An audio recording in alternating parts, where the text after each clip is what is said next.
जैसे ही ये board full होता रहे तो आप इसके स्क्रीनशॉट लेते रहिए, मैं रब करता रहूँगा।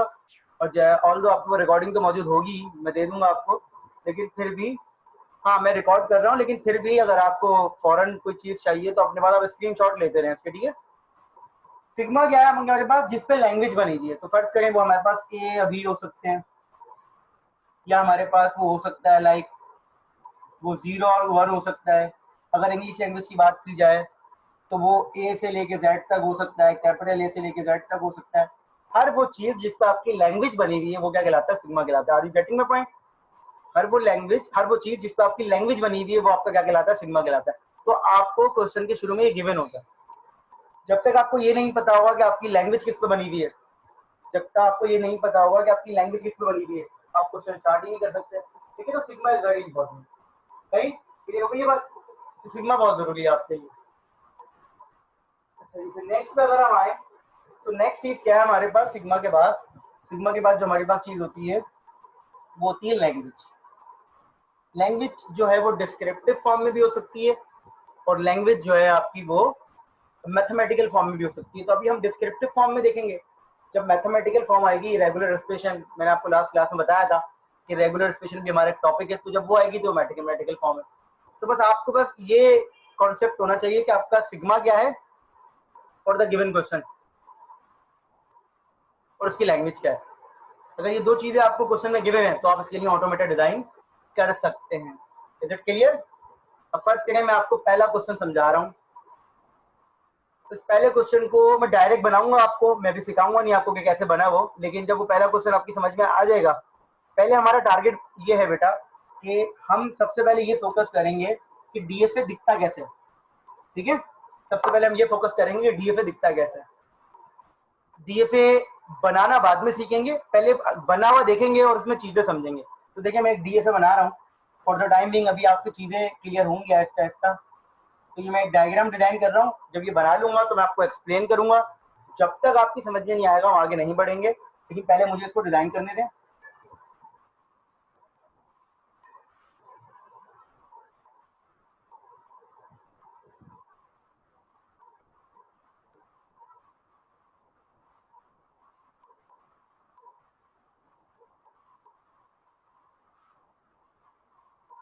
तो ये मैंने एक डायग्राम डिजाइन की, ये डायग्राम जो मैंने डिजाइन की है, ये मैं पहले डायग्राम को समझाऊंगा। ये डीएफए है।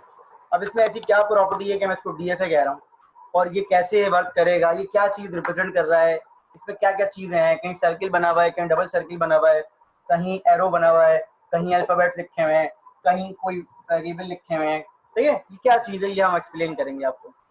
तो डीएफए जो है वो उसकी फुल फॉर्म है deterministic finite automata. Deterministic finite automata. अब क्या चीज है थोड़ी देर में एक्सप्लेन करते हैं। पहले हम ये देख लेते हैं कि डीएफए के अंदर कौन सी 5 चीजें होती हैं। तो अगर एक डीएफए आपके पास मौजूद है या आप बनाना चाह रहे हैं तो आपके लिए इंटरेस्ट की 5 चीजें हैं।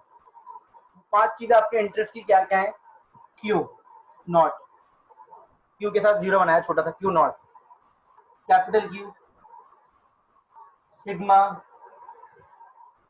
एफ, जगह नहीं है इसलिए नेक्स्ट टाइम में लिख रहा हूँ एफ, और एक चीज कहलाती है डावा। मतलब डावा का एक सिंबल है, सिंबल तो कुछ भी हो सकता है, तो मैं डावा बना रहा हूँ ऐसे करके, ये एक सिंबल है। आपके डीएफए में टोटल ये 5 चीजें होती हैं। अब सुकून से सुनिएगा कि 5 चीजें क्या होती हैं क्या नहीं होती। इन 5 चीजों को मैं एक एक करके एक्सप्लेन करूंगा, लेकिन उससे पहले मैं आपको ये बताना चाह रहा हूँ कि ये वर्क कैसे करता है। मैंने आपसे कहा कि भाई ये जो डीएफए मैंने डिजाइन किया है इसकी लैंग्वेज ये है, all strings over sigma A comma B, all strings over sigma A comma B starts with A. कि इस लैंग्वेज के लिए आप एक डीएफए बनाइए, इस लैंग्वेज के लिए आप क्या बनाइए, एक डीएफए बनाइए। इस लैंग्वेज के लिए आप एक क्या डिजाइन कीजिए, डीएफए डिजाइन कीजिए। अब आपने बोला सर समझ में तो आ गई कि भाई आप डीएफए डिजाइन करवाना चाह रहे हैं, लेकिन ये जो आपने बनाया है ये आपने कैसे बना लिया, तो ये अभी हम आपको एक्सप्लेन करते हैं। लेकिन फॉर द टाइम बिंग आप ये समझिए कि भाई ये जो लैंग्वेज लिखी हुई है, इस लैंग्वेज में वो तमाम अल्फाबेट्स आते हैं कि जो वो तमाम स्ट्रिंग्स आते हैं जो ऐसे स्टार्ट। तो अब मैं फोकस करवाता हूँ आपको क्वेश्चन पे। सिग्मा आपके पास क्या है? A B. तो इसका मतलब है आपके पास डीएफए की बेसिक रिक्वायरमेंट क्या है कि आपको पता होना चाहिए कि मेरी लैंग्वेज में कौन से अल्फाबेट्स आते हैं। तो आपने बोला सर ए और बी, तो देखिए सिग्मा आपके पास क्या है यहाँ पर, ए कॉमा बी, ये आपको क्वेश्चन में गिवन होगा, ठीक है। आपकी लैंग्वेज क्या है? सिग्मा आपके पास क्वेश्चन में गिवन है। आपकी लैंग्वेज क्या है? आपकी लैंग्वेज है all strings over A comma B starts with A. पिछली क्लास में आपको बताया था, थोड़ा सा मुझे मेरी हेल्प कीजिएगा कि इसमें सबसे छोटा स्ट्रिंग कौन सा होगा बेटा? इसमें सबसे छोटा स्ट्रिंग कौन सा होगा? ए। रेयान ने बताया ए। और बताइए कोई? ठीक है, याद है आप लोगों को थोड़ा बहुत। उससे बड़ा स्ट्रिंग कौन सा होगा? ए ए, ए बी, चाहिए A B A and so on. ये कौन सी लैंग्वेज है? फाइनाइट लैंग्वेज है। ये लैंग्वेज कौन सी है बेटा? फाइनाइट लैंग्वेज है। आप सबको ये बात याद है, अच्छी बात है, ठीक है। ये लैंग्वेज कौन सी है? फाइनाइट लैंग्वेज है। ये लैंग्वेज कौन सी है? फाइनाइट लैंग्वेज है। हम ये बिलीव करते हैं कि अभी हम ये नहीं सीख रहे कि ये डीएफए सर आपने डिजाइन कैसे किया, अभी डीएफए बना हुआ है, इसको चलाना सीख रहे हैं। तो मैंने ये कहा कि अगर इस लैंग्वेज का कोई भी स्ट्रिंग मैं इस पे इनपुट दूं, अगर इस लैंग्वेज का कोई भी स्ट्रिंग मैं इस पे इनपुट दूं, तो ये एक्सेप्ट करके मुझे बताएगा कि ये स्ट्रिंग इस लैंग्वेज से बिलोंग करता है। अगर इस लैंग्वेज का कोई भी स्ट्रिंग इसको इनपुट दूं, तो इसमें एक मैकेनिज्म है, वो मैकेनिज्म मुझे ये बताएगा कि ये स्ट्रिंग इस लैंग्वेज से बिलोंग करता है या नहीं करता। Are you getting my point? एक मैकेनिज्म है इस ऑटोमेटा के अंदर कि अगर मैं इस लैंग्वेज का स्ट्रिंग दूं, तो ये मुझे बता सकता है कि ये लैंग्वेज इस स्ट्रिंग से बिलोंग करता है या नहीं करता। ये लैंग्वेज क्या है? इनफाइनाइट। आपको पिछली क्लास में याद होगा कि अगर कोई स्ट्रिंग लैंग्वेज में मौजूद हो तो आप वैसे तो पता कर सकते हैं, लेकिन अगर नहीं मौजूद हो तो इनफाइनाइट लैंग्वेज चलती रहती है, चलती रहती है। इफ यू रिमेंबर, याद है ना आपको ये बात? पिछली क्लास की रिकॉर्डिंग भी मैंने अपलोड की हुई है और आपको लिंक भी दिया हुआ है, तो आपको ये बात याद होनी चाहिए, ठीक है। तो अभी हम देखते हैं कि हमारा ऑटोमेटा कैसे वर्क करता है। मैं क्या करूंगा, मैं इसको एक एक करके स्ट्रिंग इनपुट दूंगा। अब इसका थोड़ा सा शेप समझ लें। ये स्टेट्स कहलाती हैं, ये जो सर्किल बने हुए हैं क्या कहलाती हैं? स्टेट्स कहलाती हैं। क्या कहलाती हैं? स्टेट्स। जो सर्किल बने हुए हैं ये क्या कहलाती हैं? स्टेट्स कहलाती हैं। तो मैं इनको रिप्रेजेंट कर रहा हूँ कैपिटल क्यू। तो मैंने 5 चीजें लिखी थी, उनमें एक चीज होती है सिग्मा। आपको पता है वो क्या है? इनपुट अल्फाबेट्स के जिस पर आपकी लैंग्वेज बनी हुई है। कैपिटल क्यू क्या कहलाता है बेटा? कैपिटल क्यू कहलाता है आपकी स्टेट्स। तो आपके पास इसमें कितनी स्टेट्स हैं? आपके पास इसमें कितनी स्टेट्स हैं? 3। वंडरफुल, ठीक है। इसमें 3 स्टेट है, ए कॉमा बी कॉमा सी। अब तो ऑटोमेटिक में टोटल 5 चीजें हैं, तो आपको 2 पता चल गई। अब एक चीज है उसके अंदर क्यू नॉट लिखा हुआ था। तो बेटा क्यू नॉट का मतलब होता है initial state. What is mean by initial state? Basically initial state का मतलब यहाँ पर ये है कि आपके ऑटोमेटा में अंदर, ऑटोमेटा के अंदर आप दाखिल कहाँ से होंगे?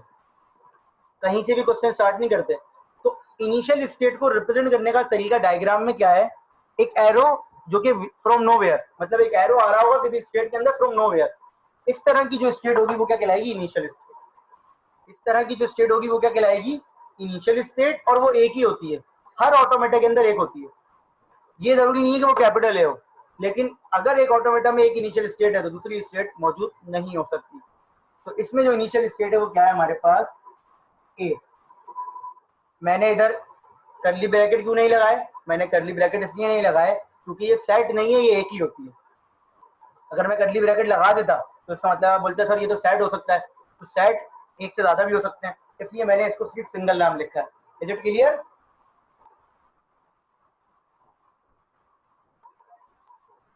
ये बेटा अच्छा जी, 2 चीजें और है, वो क्या थी? एक आपके पास थी एफ, ये कहलाती है फाइनल स्टेट। ये एक से ज्यादा हो सकती है फाइनल स्टेट्स। हमारे वाले क्वेश्चन में फाइनल स्टेट रिप्रेजेंट कर रहा है जहां पर डबल सर्किल है। अगेन आई एम रिपीटिंग कि अभी हम ये नहीं पढ़ रहे कि ये ऑटोमेटा सर आपने डिजाइन कैसे किया, अभी इसका स्ट्रक्चर समझ रहे हैं। मतलब अभी सोचिए कि आपको एक प्रोग्राम बना हुआ दे दिया गया है कोडिंग सीखते हुए, और आप उस प्रोग्राम को चलाना सीख रहे हैं। अभी आपको नहीं पता सर ने कोडिंग कैसे की थी, सही है? ये दिमाग में रखिएगा आप अपने बात कि आप अभी सिर्फ स्ट्रक्चर समझ रहे हैं, एक बिल्डिंग देख रहे हैं, आपको नहीं पता बिल्डिंग डिजाइन कैसे हुई। आपको बिल्डिंग डिजाइन करना भी सिखाएंगे हम, लेकिन अभी हम आपको समझा रहे हैं फर्स्ट फ्लोर है, सेकंड फ्लोर है, स्टेयर्स हैं, ये दीवारें हैं, सही है। तो अभी आप ये चीज सीख रहे हैं, तो अभी आपके दिमाग में ये नहीं आना चाहिए सर ये डायग्राम कहाँ से आ गई, ये भी मैं आपको सिखाऊंगा, ठीक है, यही तो मेन है। लेकिन जब तक आपको पता नहीं होगा डायग्राम में क्या क्या चीजें होती हैं तो आप आगे नहीं बढ़ सकते। तो फाइनल स्टेट इसके अंदर क्या है, कैपिटल बी। रिप्रेजेंट करने का तरीका क्या है, जिसमें डबल सर्किल हो। अब ये फाइनल स्टेट क्या होती है अभी मैं आपको एक्सप्लेन करूँ, ठीक है। और ये डावा जो आखिरी चीज थी, ये डावा जो लिखा हुआ था, ये डावा कहलाता है ट्रांजिशन फंक्शन।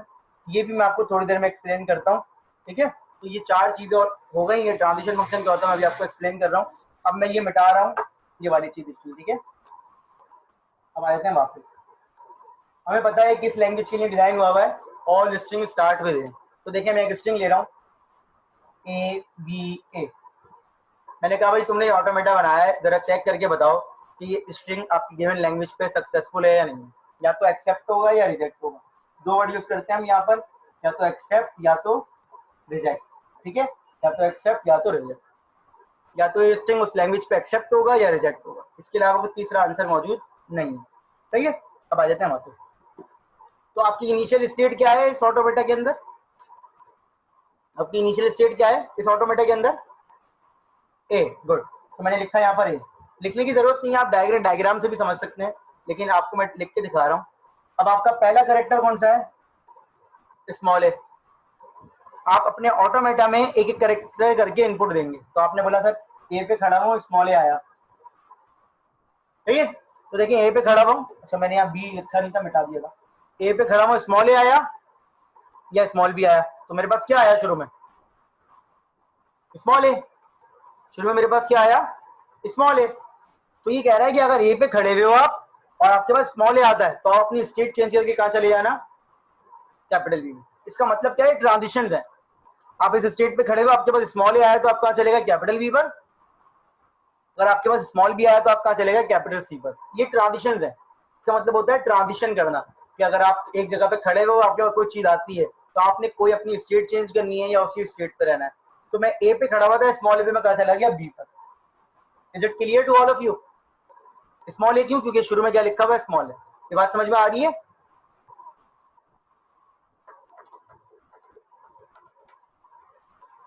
बाकी सब सही है। अब मैं कहाँ खड़ा हूं, अब मैं ए पर नहीं हूं, कहां पर हूं, बी पर। और मेरे पास नेक्स्ट कैरेक्टर कौन सा आएगा, नेक्स्ट कैरेक्टर कौन सा आएगा बेटा, स्मॉल बी। वंडरफुल, ठीक है। ये देखिए अब मैंने दोबारा से बी बनाया। अब मुझे बताएं इसका मतलब ये होता है, अगर मैं इस तरीके से कोई चीज लिख दूं कि ए कॉमा बी, ए कॉमा बी, तो इसका मतलब होता है ए या बी, ए या बी। इंग्लिश में क्या है, ए और बी, या तो ए या तो बी। तो इसका मतलब अगर बी पे खड़ा हुआ हूं, स्मॉल ए आया तो बी पे ही रहूंगा, बी पे खड़ा हुआ हूं, स्मॉल बी आया तब भी मैं कहाँ रहूंगा, बी पे रहूंगा। इसी तरीके से सी पे खड़ा हूं, स्मॉल ए आया सी पे रहूंगा, सी पे खड़ा हूं, स्मॉल बी आया सी पे रहूंगा।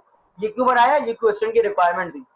फिलहाल अभी हम रिक्वायरमेंट को डिस्कस नहीं कर रहे, हम सिर्फ एक फाइनल प्रोसीजर बात कर रहे हैं। तो बी पे खड़ा हूं, स्मॉल बी आया, बी पे खड़ा हूं, सही है। फिर नेक्स्ट कैरेक्टर कौन सा आया दोबारा से, स्मॉल ए। तो नेक्स्ट कैरेक्टर कौन सा आया, स्मॉल ए। मैं बी पे खड़ा हूँ, स्मॉल ए पे दोबारा से मैं कहाँ चले जाऊंगा, कैपिटल बी पे रहूंगा। आपके स्ट्रिंग हो गया एंड, आपका स्ट्रिंग हो गया एंड, ठीक है। आपका स्ट्रिंग एंड हो गया, कभी ना कभी तो एंड होगा ना आपका स्ट्रिंग। जैसे ही आपका स्ट्रिंग एंड हो, ये बात गौर से सुनिएगा, this is all about accept और रिजेक्ट। जैसे ही आपका स्ट्रिंग एंड हो, आपने ये चेक करना है कि आप किस स्टेट में खड़े हुए हैं, क्या वो फाइनल स्टेट है या नॉन फाइनल है। फाइनल स्टेट कौन सी होती है, फाइनल स्टेट कौन सी होती है जिसमें डबल सर्किल होता है। फाइनल स्टेट कौन सी होती है जिसमें डबल सर्किल होता है, बिल्कुल। तो जैसे ही मेरा स्ट्रिंग खत्म हुआ, स्ट्रिंग खत्म हो गया, तो मैं ये चेक करूंगा क्या मैं फाइनल स्टेट में खड़ा हूं। अगर मैं फाइनल स्टेट में खड़ा हूं तो मैं कह दूंगा एक्सेप्ट। अगर मैं फाइनल स्टेट में नहीं खड़ा हुआ तो मैं कह दूंगा रिजेक्ट। जी समझ में आई बात। अभी अगेन आप ये नहीं सीख रहे कि डायग्राम कैसे बनी, आप इस डायग्राम को यूज करना सीख रहे। तो आप अगर फाइनल स्टेट में खड़े हुए तो आप कह देंगे एक्सेप्ट, अगर आप फाइनल स्टेट में नहीं खड़े हुए तो आप क्या कह देंगे, रिजेक्ट। लेकिन कब, जब तक आपका स्ट्रिंग एंड ना हो, जब तक आपका स्ट्रिंग एंड ना हो आप डिसीजन नहीं ले सकते, जब तक आपका स्ट्रिंग एंड ना हो आप डिसीजन नहीं ले सकते, जब तक आपका स्ट्रिंग एंड नहीं होगा आप फाइनल डिसीजन नहीं लेके बताएंगे। समझ में आ रही है थोड़ी थोड़ी बात?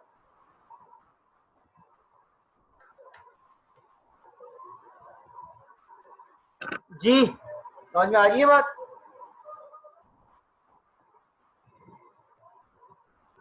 तो मैंने जो एक बात मेन आपको समझाई है, बेटा रिकॉर्डिंग देख लेना, मैं बार बार एग्जाम्पल करवाऊंगा ना, तो एक और एग्जाम्पल करवा दूंगा इसके बदले, वो तो तुम रिकॉर्डिंग देख लेना बेटा, ठीक है? तो बस एक जो बात मैंने मेन फोकस की वो क्या की है, देखें अगर ये मेरा नाम लिखा हुआ है, जब तक आप इस पूरी स्पेलिंग को नहीं पढ़ लेंगे आप ये बता सकते मेरा नाम लिखा हुआ है? फर्ज करें मैं यहाँ तक का नाम आपको बोलूं और ये नाम ना छोड़ दूं बॉक्स के अंदर क्या है, तो आप हो सकता है आप बोले सर अंदर आपने के लिखा हो, आपने सी लिखा हो, आपने बी लिखा हो, आपने डी लिखा हो, समझ रहे? तो जब तक आप कंप्लीट स्ट्रिंग चेक नहीं कर लेते आप डिसीजन नहीं ले सकते, सही है? जब तक आप कंप्लीट स्ट्रिंग चेक नहीं कर लेते आप डिसीजन नहीं ले सकते। और डिसीजन लेने का तरीका क्या है कि अगर आप स्ट्रिंग एंड होने के बाद फाइनल स्टेट पे खड़े हैं तो आप कह देंगे एक्सेप्ट, अगर स्ट्रिंग एंड होने के बाद आप फाइनल स्टेट पे नहीं खड़े हुए तो आप क्या कह देंगे, रिजेक्ट। मैं आपको एक एग्जांपल और करवा देता हूँ इसी की, मतलब स्ट्रिंग की। ये देखिएगा मैंने एक स्ट्रिंग दिया आपको बी ए ए, ये देखिए।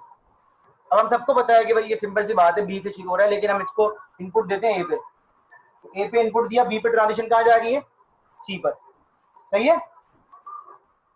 फिर सी पे दोबारा से नेक्स्ट कैरेक्टर कौन सा आया, ए, ये सी पे चला गया। फिर सी पे दोबारा से ए आया, सी पे चला गया, फिर ए आया, सी पे चला गया। ठीक है, जैसे आपका स्ट्रिंग खत्म हुआ आप ये चेक करेंगे क्या आप फाइनल स्टेट पे खड़े में, अगर खड़े हुए हैं तो एक्सेप्ट, अगर नहीं खड़े हुए हैं तो रिजेक्ट। तो ये स्ट्रिंग क्या हो गया, रिजेक्ट। समझ में आ रही है बात? It is better than searching. अगर आपके पास एक लीनियर स्पेस हो जिसके अंदर आप कोई चीज ढूंढने की कोशिश करें और वो फाइनाइट इनफाइनाइट चल रहा हो तो आप डिसीजन ले नहीं सकते क्योंकि स्ट्रिंग तो बनते रहेंगे। तो automata is a finite type thing जो कि आपको इनफाइनाइट लैंग्वेज के लिए रिजेक्ट या एक्सेप्ट करके बताता है। तो ये मेन फोकस था इसका, ये कहलाता है डीएफए की एग्जाम्पल है। डेफिनेटली डिटेल है अभी तो बहुत कुछ, लेकिन थोड़ा बहुत हमने पिक किया है। अच्छा, तो मैंने आपको बताया था कि भाई क्यू नॉट क्या होता है, इनिशियल स्टेट एक होती है हमेशा। कैपिटल क्यू क्या होता है, set of states. Q not क्या है, इनिशियल स्टेट। इसमें क्या है, ए, सॉरी ए, ठीक है। कैपिटल क्यू क्या होता है, कैपिटल क्यू होता है इसके अंदर A B C, set of states, set of finite states. इसी तरीके से मैंने आपको बताया सिग्मा क्या होता है, इनपुट अल्फाबेट्स, वो अल्फाबेट्स जिस पे आपकी लैंग्वेज बनी हुई है। This is very important. अगर ये नहीं होगा तो आपको पता कैसे चलेगा कि आपकी लैंग्वेज में क्या आता है क्या नहीं आता। फिर आपको बताया था एफ, ये कहलाता है सेट ऑफ फाइनल स्टेट्स। ये एक से ज्यादा हो सकती है, हमारे क्वेश्चन में सिर्फ एक है लेकिन ये एक से ज्यादा हो सकती है। और एक आखिरी चीज मैंने आपको बताई थी डावा, ये कहलाता है ट्रांजिशन टेबल या ट्रांजिशन फंक्शन। अब ये क्या चीज होती है ये मैं आपको एक्सप्लेन करूंगा, ठीक है? ये पांचों चीजें एक दफा अपने दिमाग में रख लें, बार बार ये चीजें आएंगी और एवरी क्वेश्चन ये चेंज हो सकती है। कहीं आपकी 4 स्टेट्स होंगी, कहीं आपकी 6 स्टेट्स होंगी, कहीं आपके क्वेश्चन में 5 स्टेट्स होंगी, कहीं आपके क्वेश्चन में 10 स्टेट भी हो सकती हैं, डिपेंड करता है ये स्टेट्स। लेकिन इनिशियल स्टेट क्या होती है, हमेशा लेफ्ट हैंड साइड पे हम बनाते हैं और उसमें एक एरो बना लेते हैं निशानदेही के लिए, तो ये एरो जो है इनिशियल स्टेट को रिप्रेजेंट कर रहा है, सही है? फाइनल स्टेट्स क्या होती हैं, जिसमें डबल सर्किल बना हुआ होता है। क्लियर? अब ट्रांजिशन फंक्शन आपको समझा रहा हूँ। अब टेक्निकली अगर हम बात करें आप लोगों से तो आपको भी ये बात पता है और हमें भी ये बात पता है, जब हम कंप्यूटर पे प्रोग्रामिंग करते हैं तो हम डायग्राम तो नहीं बना सकते, हम तो कोड लिखते हैं और कोड के लिए इसको किसी फॉर्म में लिखना जरूरी है, तो वो कहलाता है ट्रांजिशन टेबल। क्या कहलाता है, ट्रांजिशन टेबल। मैं उसको एक्सप्लेन कर रहा हूँ। ये देखिएगा ट्रांजिशन टेबल का स्ट्रक्चर कैसा होता है। कितनी स्टेट है आपके पास, 3। देखें ए बी सी, सही है? यहां पर एरो छोटा सा बना दें, ये रिप्रेजेंट कर रहा होता है कि ये इनिशियल स्टेट है, और जो फाइनल स्टेट होती है उसके बाद आप बना देते हैं स्टेरिक, तो ये रिप्रेजेंट कर रहा होता है कि ये फाइनल स्टेट है। स्टेरिक एक से ज्यादा पे आ सकता है, ठीक है। स्टेरिक जो है वो एक से ज्यादा स्टेट्स पे आ सकता है। Is it clear? यहां आपके आ जाते हैं अल्फाबेट्स। अल्फाबेट्स कितने हैं? 2, ए और बी, सही है। ये चीज समझ में आई? स्ट्रक्चर रॉ के अंदर आपके आ जाएंगे स्टेट्स और कॉलम के अंदर आपके आ जाएंगे और अल्फाबेट्स, सही है। तो अगर आपके क्वेश्चन के अंदर 3 स्टेट है, 3 स्टेट और 2 अल्फाबेट, तो मैट्रिक्स जो बनेगा वो बनेगा 3/2 का, सही है। 3 रोज 2 कॉलम, क्लियर हो रही है बात? 3 रोज 2 कॉलम, सही है बेटा। अगर आपके मैट्रिक्स के अंदर 5 स्टेट्स हैं और 4 कॉलम है, तो मैट्रिक्स का साइज होगा 5/4, सही, सही है। तो अब इसको देख लेते हैं कैसे बनता है। पहले डायग्राम बनानी पड़ती है, फिर ये बनता है। देखिए आप ए पे खड़े हैं, स्मॉल ए आया तो आप कहां चले गए?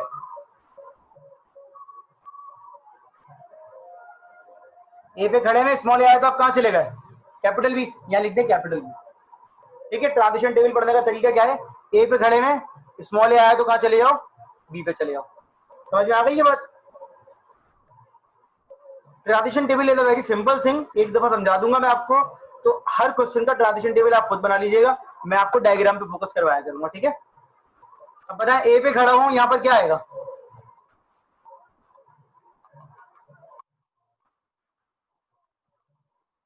ये वर्धन ने बताया सी, बाकी सब सही है इस बात से, ठीक है ना, तो सी आ जाएगा यहाँ पे।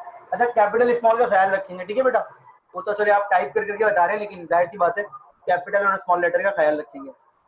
अच्छा बी पे खड़े में स्मॉल ए आया तो वो बी पर ही है, बी पे खड़े में स्मॉल बी आया तब भी वो बी पर ही है। सी पे खड़े में स्मॉल ए आया वो सी पर ही है, सी पे खड़े में स्मॉल बी आया वो सी पर ही, ठीक है। तो एक ट्रांजिशन, एक स्टेट सारी ट्रांजिशन पे अपने ऊपर वापस भी आ सकती है, it depends upon the requirement of the question. आप देख लें बेटा, सी पे खड़े में स्मॉल ए आया तो कहां पर गया वो? सात,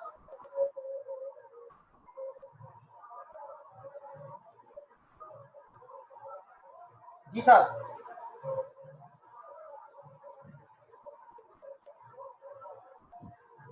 सी पे खड़े में तो स्मॉल ए आया तो वो कहां गया?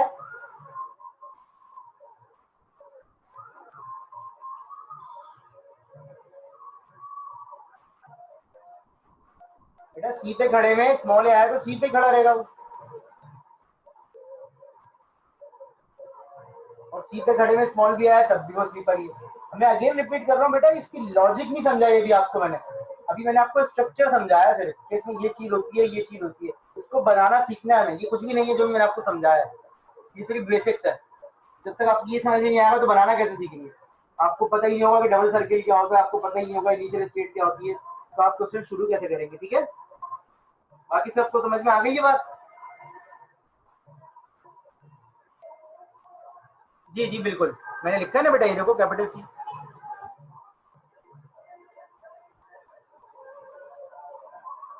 सईदा नेहा, बेटा मैं फिर रिपीट कर रहा हूँ, ये जो डायग्राम बनी है ना, ये हर क्वेश्चन के लिए अलग होगी। अभी इसका क्वेश्चन क्या है, कौन बता सकता है? इस डायग्राम का क्वेश्चन कौन सा है? आपने शायद लेट ज्वाइन किया आपने बेटा। ए पर चेंज इसलिए हुआ है क्योंकि क्वेश्चन की रिक्वायरमेंट थी, हर क्वेश्चन के लिए डायग्राम अलग होगी। इस क्वेश्चन की, इस डायग्राम का क्वेश्चन क्या है तो बता सकता है, जिन्होंने शुरू से क्लास स्टार्ट की हुई थी?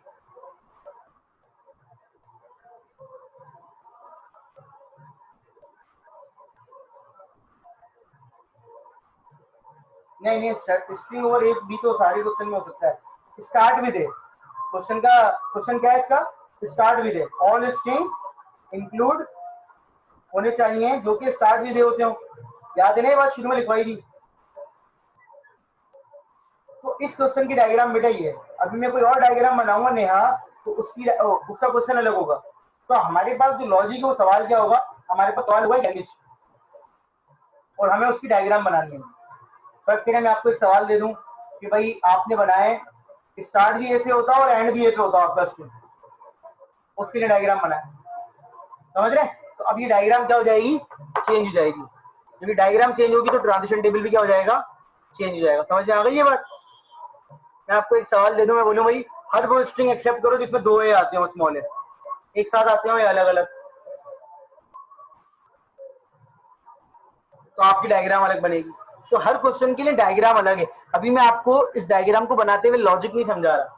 इट्स जस्ट लाइक कि आप सी लैंग्वेज की क्लास, प्रोग्रामिंग फंडामेंटल की क्लास ले रहे हैं, आपको सर ने लिखा हुआ प्रोग्राम दिखा दिया और बोला कि अभी मैं इसको सिर्फ एक्सप्लेन कर रहा हूँ कि इसमें प्रिंट एफ क्या होता है, स्कैन एफ क्या होता है, सी इन क्या होता है, सी आउट क्या होता है, फंक्शन क्या होता है, ये तमाम चीजें। फिर वो आपको प्रोग्रामिंग सिखाएंगे एक एक करके, ठीक है? तो अभी मैं आपको सिर्फ डायग्राम पे फोकस करवा रहा था। अच्छा, एक आखिरी चीज सुन लीजिए इसमें, इसको कहते हैं डिटर्मिनिस्टिक।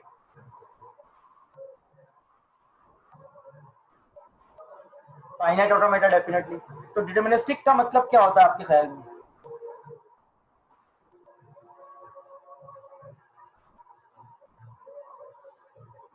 आपके ख्याल में डिटर्मिनिस्टिक का मतलब क्या होता है? क्लास जिन जिन लोगों ने ली थी उनको याद होगी ये बात। एक फाइनाइट ऑटोमेटा है, नाम है डिटर्मिनिस्टिक, एक का नाम है नॉन डिटर्मिनिस्टिक। इसका मतलब है जब तक मुझे डिटर्मिनिस्टिक समझ में नहीं आएगा मैं नॉन डिटर्मिनिस्टिक नहीं समझ सकता। तो मुझे पहले पता होना चाहिए कि इसमें डिटर्मिनिस्टिक क्या चीज है जो इसको डिटर्मिनिस्टिक बना रही है। जी, एनीवन?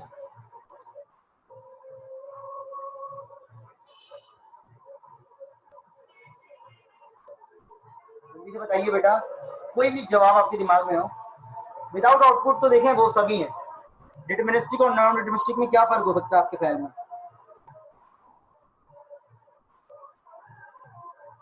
चलिए मैं एक्सप्लेन कर रहा हूँ, इधर देखिएगा। देखें, आसान डेफिनेशन क्या है डिटर्मिनिस्टिक की? हर स्टेट पे हर अल्फाबेट की ट्रांजिशन होनी चाहिए। हर स्टेट पे हर अल्फाबेट की ट्रांजिशन होनी चाहिए।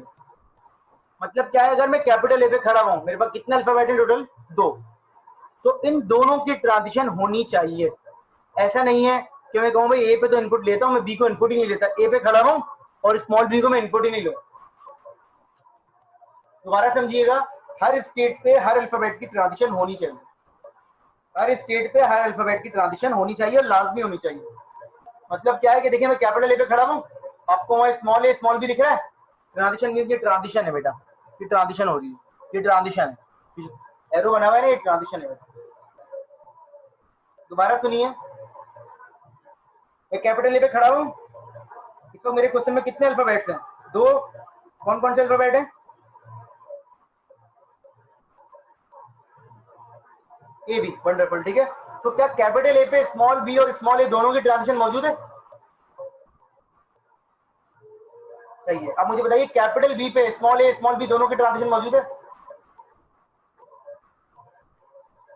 क्या कैपिटल सी पे स्मॉल ए स्मॉल बी की ट्रांजिशन मौजूद है? सही है ना? इसका मतलब हर स्टेट पे दोनों अल्फाबेट की ट्रांजिशन मौजूद है बेटा, मौजूद है साथ। ये देखो ये लिखा हुआ, सही है साथ। तो इसलिए ये डिटरमिनिस्टिक है। फर्ज करें मैं यहां से ही मिटा दूं, इसका मतलब है अगर मैं कैपिटल बी पे खड़ा हूंगा और स्मॉल ए आएगा, मेरे पास कैपिटल बी पे स्मॉल ए की ट्रांजिशन मौजूद ही नहीं है, ये मुझे बता ही नहीं रहा कि कहां जाओ। तो इसलिए नॉन डिटरमिनिस्टिक कहलाएगा। डिटरमिनिस्टिक का मतलब क्या होता है? डिटरमाइन होना, आपको 100% कंफर्म होना कि आपने हर स्टेट पे एक्शन क्या परफॉर्म करना है। अगर मैं हर स्टेट पे हर अल्फाबेट की ट्रांजिशन मौजूद है तो मेरा ऑटोमेटा क्या कहलाता है? डिटरमिनिस्टिक। अदरवाइज क्या कहलाता है? Non deterministic. ठीक है? इसको कहते हैं हर स्टेट को कंप्लीट होना। कंप्लीट होने का मतलब क्या है? कैपिटल ए पे जैसे ही स्मॉल ए और स्मॉल बी बना दिया, मैं कहूंगा भाई कैपिटल ए स्टेट कंप्लीट हो गई, इसका मतलब है इसमें मजीद कोई ट्रांजिशन नहीं आएगी। कैपिटल बी पे जैसे ही स्मॉल ए स्मॉल बी की ट्रांजिशन बनाई, मैं कहूंगा कैपिटल बी कंप्लीट हो गई। कैपिटल सी पे जैसे ही स्मॉल ए स्मॉल बी की ट्रांजिशन बनाई, मैं कहूंगा कैपिटल सी क्या हो गई? कंप्लीट हो गई। तो अगर तमाम स्टेट कंप्लीट हैं तो मैं कह दूंगा मेरा ऑटोमेटा क्या है? डिटरमिनिस्टिक। मैं आपको मिसाल देता हूँ। फर्ज करें आप एक लिफ्ट में खड़े हैं, लिफ्ट में बटन लगे हैं, आप खड़े हैं फर्स्ट फ्लोर पे, first second third fourth fifth six seven eight. अब आप फर्स्ट पे खड़े हैं और आपके पास ना 2 3 का ऑप्शन ही काम नहीं कर रहा। मतलब आप 2 पे जाना भी चाहते हैं तो 2 का बटन नहीं दबा पा रहे। क्यों? क्योंकि प्रोग्रामिंग ऐसी की हुई है कि भाई अगर किसी ने फर्स्ट से सेकंड पे जाना है तो वो सीढ़ियों से चला जाए। फोर्थ का बटन है, फोर्थ का बटन इनेबल है, फिफ्थ का भी नहीं है, सिक्स का भी नहीं है, सेवन का भी नहीं है, एट का। इसका मतलब आप 1 पे खड़े होके सिर्फ 4 या 8 पे जा सकते हैं, आप 2 3 पे नहीं जा सकते, 5 6 7 पे नहीं जा सकते। इसका मतलब है इस स्टेट पे खड़े होके आपके पास सारे ऑप्शन मौजूद नहीं है। टिकरा यूनिवर्सिटी नॉर्थ कैंपस में लिफ्ट लगी हुई है, ठीक है, बिल्कुल सही है, लेकिन वहां पर सीन क्या है मैं बता देता हूं आपको। ग्राउंड 1 2 3 4 5, ठीक है, तो सिर्फ ग्राउंड इनेबल है, 1 2 इनेबल नहीं है ना 4 इनेबल है। सिर्फ आप या तो 3 पे जा सकते हैं या 5 पे जा सकते हैं, या तो आप 3 पे जा सकते हैं या 5 पे जा सकते हैं। क्यों? वो कहते हैं फर्स्ट पे जाना तो ऐसे ही चले जाओ, सही है, तो या तो 3 पे या 5 पे। तो ये डिटर्मिनिस्टिक नहीं है। क्यों नहीं है? क्योंकि हर स्टेट पे हर ऑप्शन मौजूद आपके पास नहीं है। Are you getting my point? समझ में आ रही है बात? तो जब भी आप डीएफए बनाएंगे तो ये आपका ट्रांजिशन टेबल में हर इंडेक्स फुल होना चाहिए। अगर आपने ये खाली कर दिया तो मैं बोलूंगा भाई ये डीएफए नहीं है। सवाल सही हो भले से आपका, लेकिन मैं कह दूंगा ये डीएफए नहीं है। क्लियर? आप जब भी डिसीजन लेंगे, डिसीजन कब लेंगे? जब तक आपका स्ट्रिंग कंप्लीट एंड ना हो जाए। मतलब फर्स्ट की स्ट्रिंग है ए बी बी ए, आप यहाँ पहुंच के नहीं बता सकते मुझे एक्सेप्ट या रिजेक्ट। जब तक आप यहाँ नहीं पहुंचेंगे आप मुझे नहीं बता सकते एक्सेप्ट या रिजेक्ट। इसका मतलब क्या है? ट्रांजिशन करते हुए सिर्फ फाइनल स्टेट पे आना इंपॉर्टेंट नहीं है। देखिए मैं इस चीज को एक्सप्लेन कर देता हूँ बेटा। ये देखें, आपको मिला ए बी बी ए, आप कैपिटल ए पे खड़े हुए थे, स्मॉल ए आया, आपका चलेगा कैपिटल बी पे। अब देखिए आप फाइनल स्टेट पे आ चुके हैं, लेकिन आप ये नहीं बोलेंगे एक्सेप्ट। क्यों? क्यों? क्योंकि जब तक आपका स्ट्रिंग खत्म नहीं होगा। अभी भी देखें आप फाइनल स्टेट में, लेकिन आप अभी भी डिसीजन नहीं ले सकते। अभी भी आप फाइनल स्टेट में, लेकिन अभी भी आप डिसीजन नहीं ले सकते। जैसे ही आपका स्ट्रिंग खत्म होगा तब आप डिसीजन लेंगे। इसका मतलब क्या है कि सिर्फ फाइनल स्टेट पे आना गारंटी नहीं है। फाइनल स्टेट पे आना गारंटी नहीं है। स्ट्रिंग खत्म हो और आप फाइनल स्टेट पे हो तो आप ये कह सकते हैं कि स्ट्रिंग एक्सेप्ट होगा, अदरवाइज क्या होगा? स्ट्रिंग रिजेक्ट होगा। Is it clear? अब हम क्या करेंगे? अब हम ये करेंगे कि जितने भी हमारे डीएफए के क्वेश्चन है, हम आपको क्वेश्चन लिखवाया करेंगे। इस क्वेश्चन को लिखने के बाद उसकी लैंग्वेज के कुछ स्ट्रिंग लिखा करेंगे। उन स्ट्रिंग को लिखने के बाद उसका डीएफए बनाने की कोशिश करेंगे। सही है? तो पहले इजी क्वेश्चन लेंगे, फिर उनको थोड़ा सा कॉम्प्लेक्स करते हुए चलेंगे। तो हमारी कोशिश क्या है कि हमें एक क्वेश्चन गिवन होगा, उसमें हमारे पास अल्फाबेट गिवन होंगे और क्वेश्चन की लॉजिक गिवन होगी। हम क्या करेंगे? उसका डीएफए बनाने की कोशिश करेंगे। तो जो चीजें आप सीख रहे होंगे उनको याद रखिएगा डीएफए बनाते हुए, क्योंकि हर क्वेश्चन की लॉजिक अलग है। ऐसा नहीं है कि आपने एक क्वेश्चन समझ लिया तो दूसरा उसकी तरह का होगा, डेफिनेटली उसकी तरह का, लेकिन उसमें डिफरेंट लॉजिक लगेगी। तो लॉजिक्स जो है वो, ये कोर्स जो है ना थोड़ा बहुत आपकी स्किल्स डिपेंडेंट भी है। मतलब ये ऐसा नहीं है कि मैंने कोई आपको एल्गोरिथम समझा दिया, वो एल्गोरिथम जैसे आपने समझ लिया अब बस हर जगह वो एल्गोरिथम अप्लाई हो रहा है, नहीं। लॉजिक बिल्डिंग का कोर्स है, लॉजिक्स आपने डिजाइन करनी है, हर क्वेश्चन की लॉजिक अलग होगी। हाँ definitely initial state, final state मैं बताऊंगा एप्सिलॉन जब आएगा बेटा, ठीक है? अभी फिलहाल एप्सिलॉन नहीं बता रहा हूँ। अभी मैं बता दूंगा तो शायद आपको 100% एक्सप्लेन ना हो। जैसे ही एप्सिलॉन की जरूरत पड़ेगी जहाँ पर, वहां मैं उसको इंट्रोड्यूस करवाऊंगा। अभी मैं एप्सिलॉन को इंट्रोड्यूस नहीं कर रहा हूँ। Is it clear? कोई भी सवाल है तो मुझे बता दीजिए, और फिर जो है